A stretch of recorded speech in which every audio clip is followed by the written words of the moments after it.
할렐루야. 수예배를 함께 드릴 수 있게 돼서 감사드립니다. 다 함께 마음과 뜻을 모아서 묵도함으로 예배를 드리겠습니다.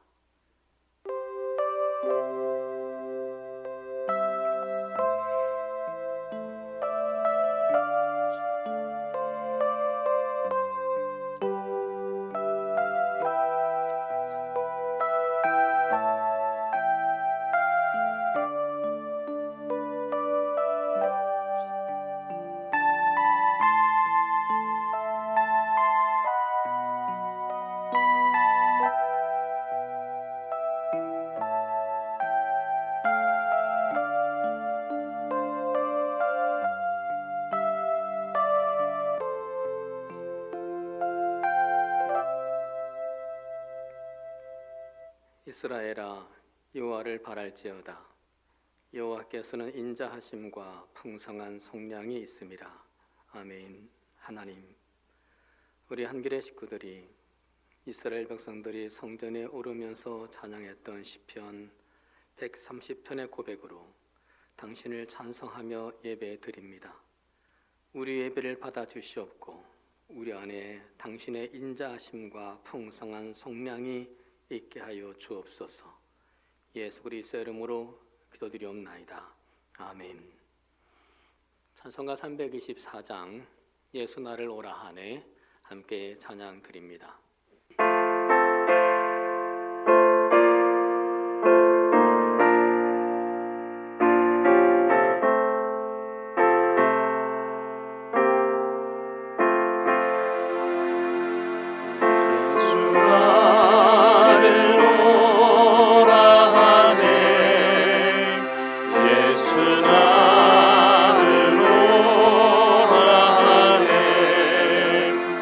어디든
오늘 저에게 주시는 하나님 말씀 로마서 1장 17절 말씀입니다.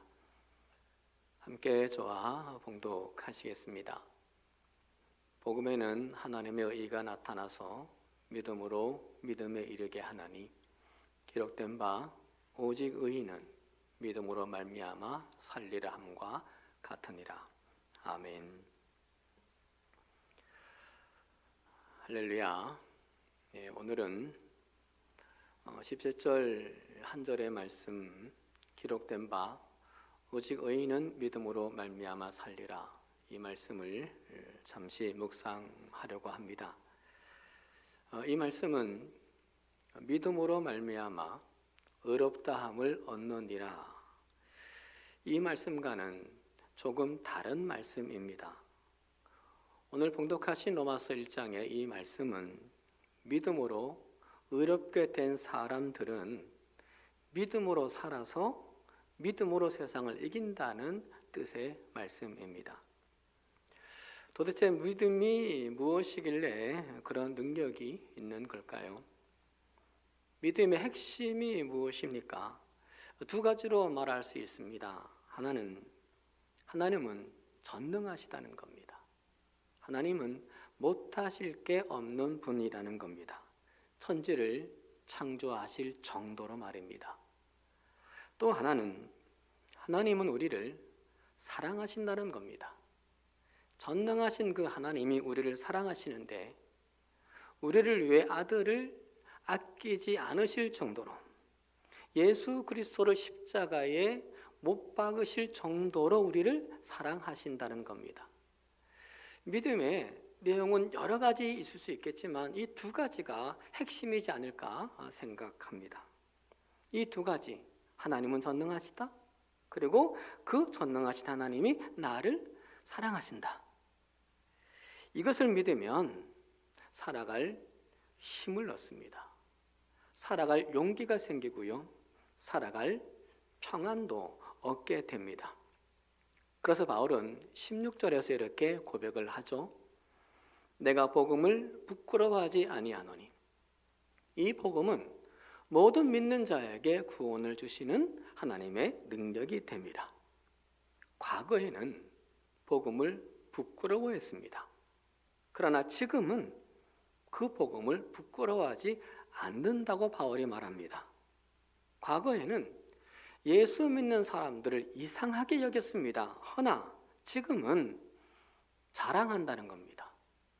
예수 믿는 것이 잘못됐다고 생각했는데 과거는, 지금은 이제는 그것이 자랑이 된다는 고백을 바울이 하고 있습니다. 놀라운 고백이죠.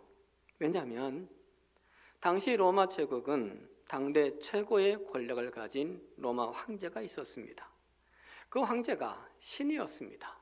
그 황제를 숭배했습니다. 거기에 비하면 예수는 어떤 분입니까? 십자가에서 죽은 초라한 존재입니다. 로마 교회는 그래서 예수를 아주 가볍게 보고 조롱하면서 엄청난 핍박을 교회에 가했습니다. 지하 무덤에서 그들은 살아야 했습니다. 당연히 믿는 자들은 어려움과 공경에 빠질 수밖에 없었습니다.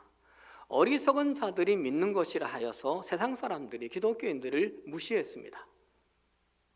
그런 로마 교회 교인들에게 사도 바울은 뭐라고 말합니까? 내가 복음을 부끄러워하지 않는다고 말합니다.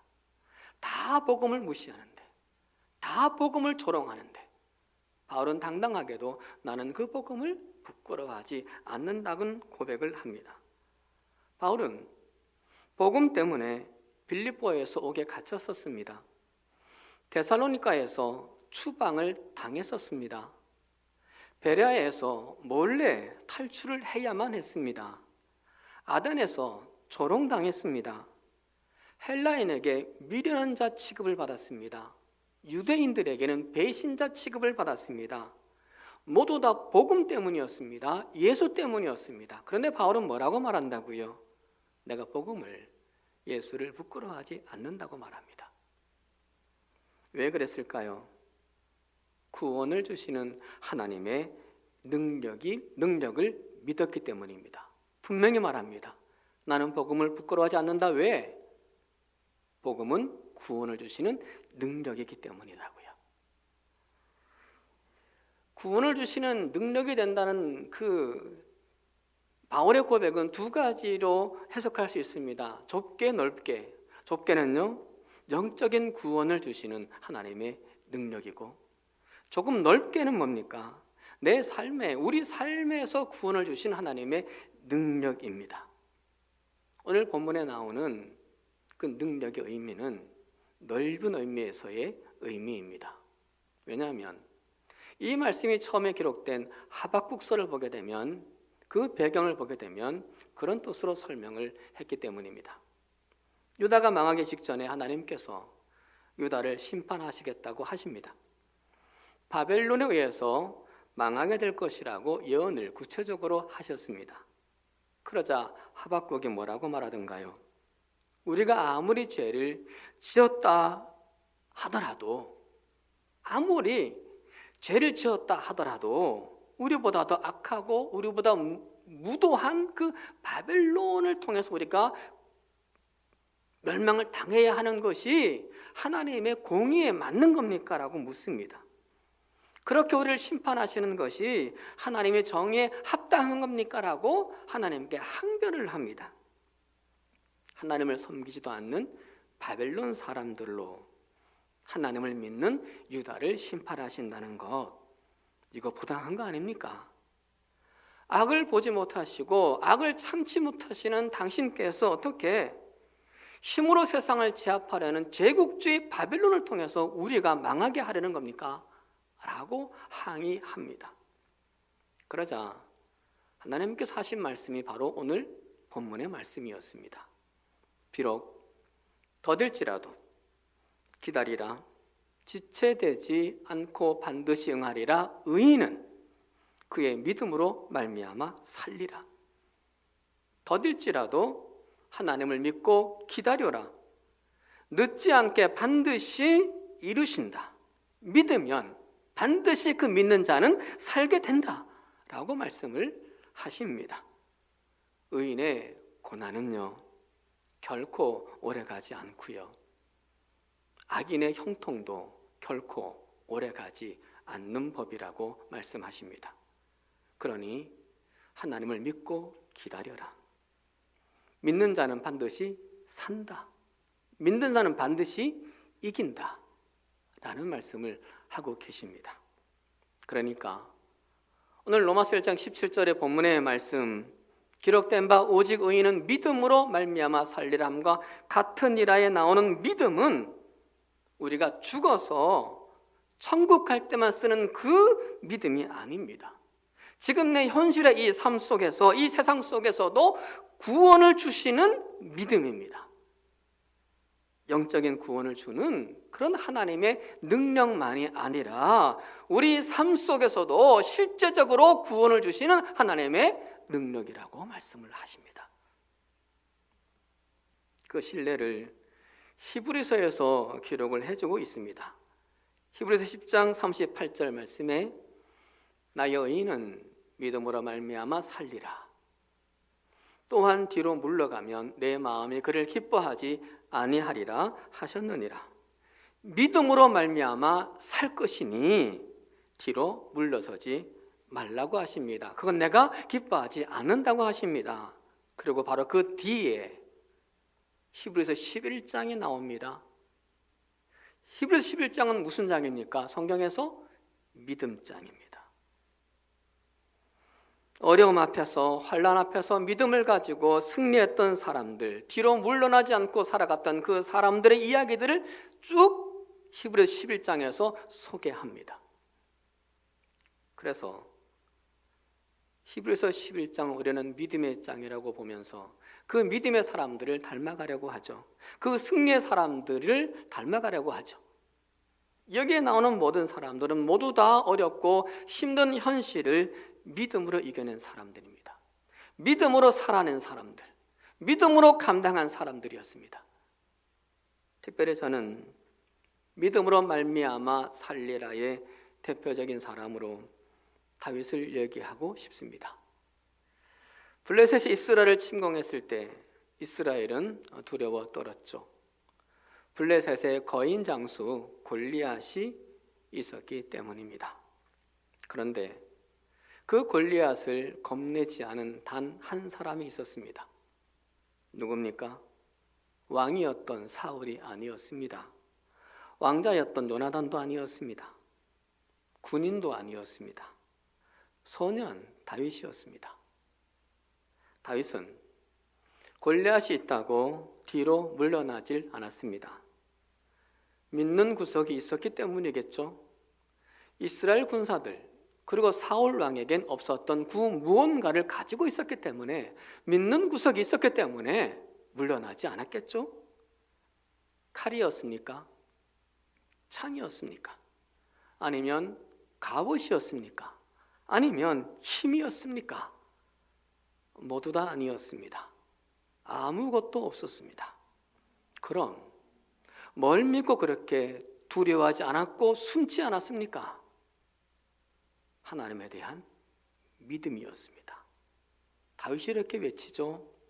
너는 칼과 창과 단창으로 내게 나아오거니와 나는 만군의 여호와의 이름과 네가 모욕하는 이스라엘 군대의 하나님의 이름으로 내게 나아가노라. 여러분, 그 당시에 이스라엘의 왕인 사울 왕도 하나님을 믿은 사람이었습니다. 거기에 징집된 군사들도 하나님을 믿는 사람이었습니다. 다윗의 형들도 하나님 믿는 사람들이었습니다. 그런데 하나님을 믿다가도 골리앗이 나타나니까 하나님이 보이질 않았습니다. 깜깜했습니다. 그래서 벌벌 떨었고 숨었습니다. 골리앗이 있어서가 아니라 하나님을 보지 못해서요. 어려움이 오니까 하나님을 믿지 못해서요. 근데 다윗은요, 골리앗이 나타나서도 하나님을 봅니다. 골리앗이 버티고 있어도 하나님을 믿습니다. 하나님은 전능하신 하나님이시다. 그 하나님은 나를 사랑하신 하나님이다. 이 두 가지를 믿었습니다. 그래서 다윗은 어렵다고 힘들다고 겁난다고 뒤로 물러서질 않았습니다. 벽이 생기고 그리고 담이 생겼다고 뒷걸음질 치지 않았습니다. 다윗 시편 18편 29절에서 선포하기를 내가 주를 의뢰하고 적군을 향해 달리며 내 하나님을 의지하고 담을 뛰어넘나이다. 다윗에게도 적이 있었고 다윗에게도 담이 있었고 다윗에게도 벽이 있었습니다. 허나 그는 달리며 뛰어넘는다 합니다. 주를 의뢰하고 주를 믿고 말이죠.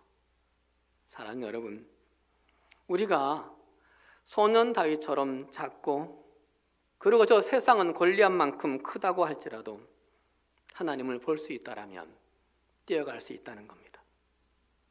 내가 다윗처럼 미약하고 상대는 골리앗만큼 강하다 할지라도 하나님을 믿는 믿음, 하나님은 전능하시고 그 하나님은 나를 사랑하신다. 이 믿음을 가지고 있다라면 뛰어넘을 수 있다는 겁니다. 다윗은 시편 23편 1절에서 이렇게 고백하죠. 여호와는 나의 목자시니 나는 힘없는 양이고 하나님은 힘있고 양을 사랑하는 목자라는 고백입니다. 그래서 다윗은 평안했습니다. 그가 나를 푸른 풀밭에 누이시며 쉴만한 물가로 인도하시는 도다라고요. 양은 바스락거리는 소리만 들려도 놀랍니다. 바스락거리는 소리만 들려도 놀래서 달아납니다. 약한 동물이기 때문이죠. 사자 같은 강한 동물들은 어떻습니까? 네 발 쭉 뻗고 잠잡니다. 강하거든요. 자신 있거든요. 하지만 양을 비롯한 토끼나 사슴이나 노루 같은 짐승들은요, 아주 예민합니다. 작은 소리에도 하던 일을 그만두고 그냥 도망부터 합니다. 뭔지도 모르고 그냥 소리만 듣고 뛰어버립니다. 그게 약한 자들의 습성이죠. 이런 것을 다 아는 다윗이 자신을 뭐라고? 양으로 비유를 합니다. 그가 나를 푸른 풀밭에 누이시며 실만한 물가로 인도하시는도다. 그는 누굽니까? 목자 되신 하나님이죠.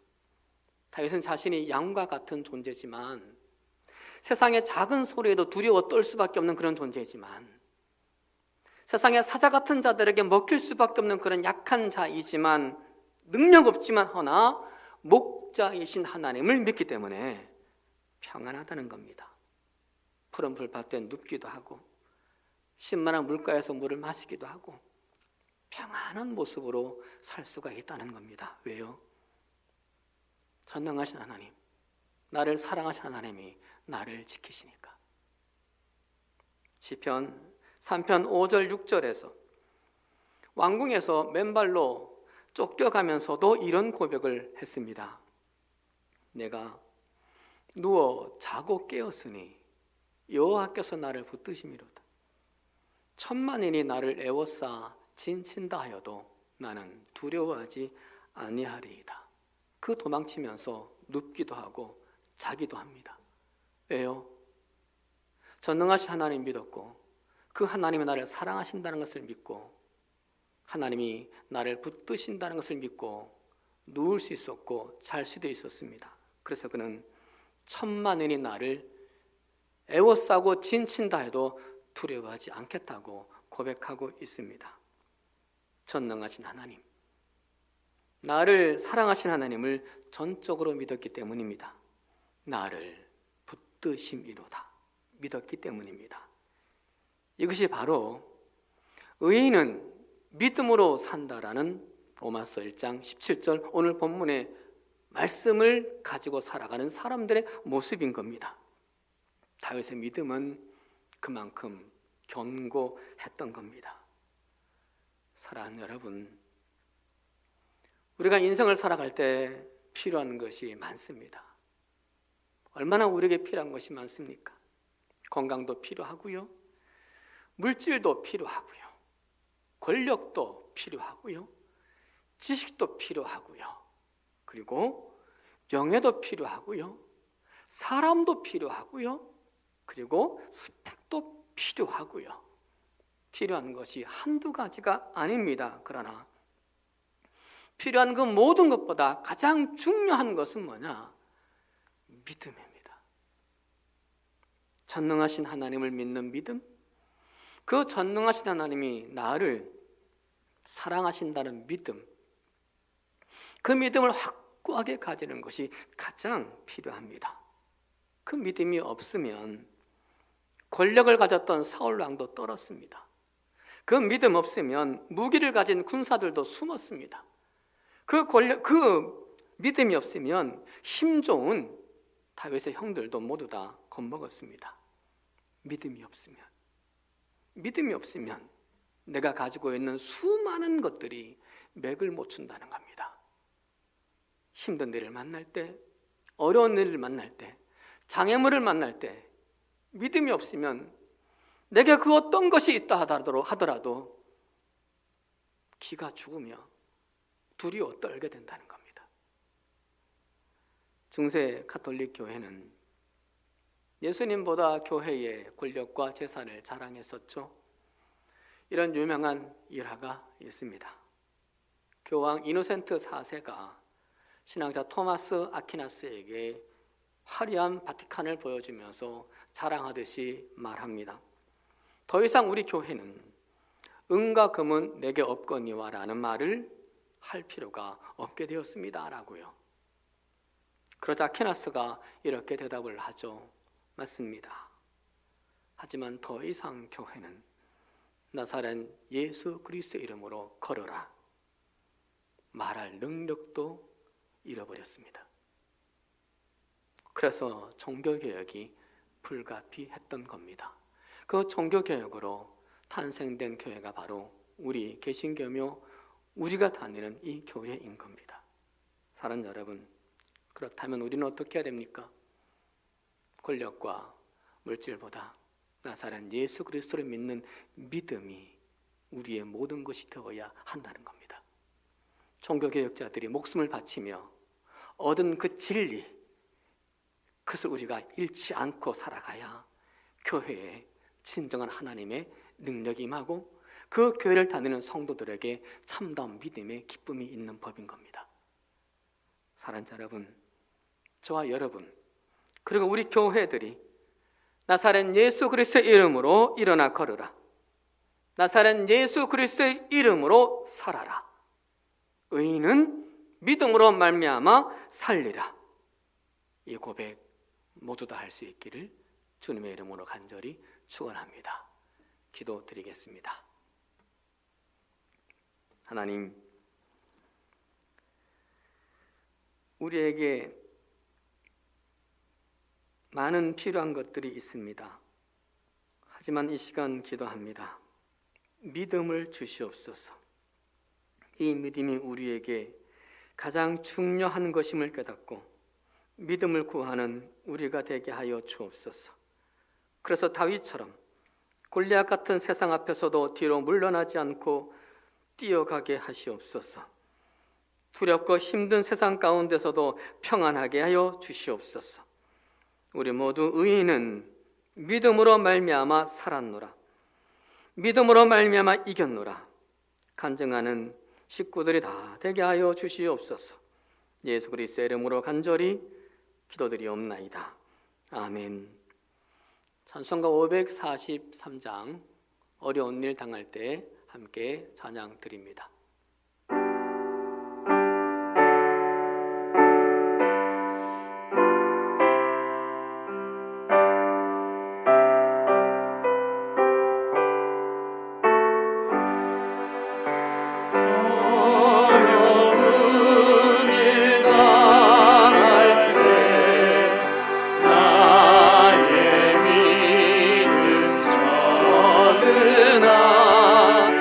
의지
할렐루야. 교회 소식 말씀을 드리는데요. 주보를 참고하시고 홈페이지를 참조하시되 다가오는 금요일 날 남자 총동원 새벽 예배 기억해 주시기를 바랍니다. 교회 소식은 주보와 홈페이지 참조하시면 되겠습니다. 제가 봉헌기도와 축도를 드리고 예배를 마치도록 합니다. 기도드리겠습니다. 하나님, 이 시간 우리의 드림을 받아 주시옵소서. 마음과 힘을 다해 정성으로 드리오니 힘겨운 가운데서도 하나님께 감사드리며 드리는 우리의 모든 것을 흠양하여 주시옵소서. 드려진 것들이 하나님을 위해 바르게 쓰여지게 하시고 풍성한 열매를 맺게 하여 주시옵소서. 우리들의 삶에 하나님의 은총도 충만하여 더욱더 하나님 앞에 드리는 기쁨을 누리는 우리 모든 한길의 식구들이 되게 하여 주시옵소서. 우리가 드리는 기도에도 시기적절한 때에 축복으로 응답하여 주시옵소서. 예수 그리스도 이름으로 축복하옵고 봉헌기도 드리오며 이제는 우리에게 구원을 주시기 위해 십자가에 달려 죽으신 주 예수 그리스도의 은혜와 전능하신 능력으로 우리의 목자 되어 주시는 하나님의 극진하신 사랑하심과 언제나 동행하시고 인도하시는 성령님의 역사하심이 믿음으로 살리라 다짐하는 성도님들 위해, 성도님들의 간절한 소망 위에, 청년들의 미래 위에, 코로나19와 아직 싸우고 있는 이 나라와 열방들 위해 영원토록 함께 하시옵기를 간절히 축원하옵나이다. 아멘.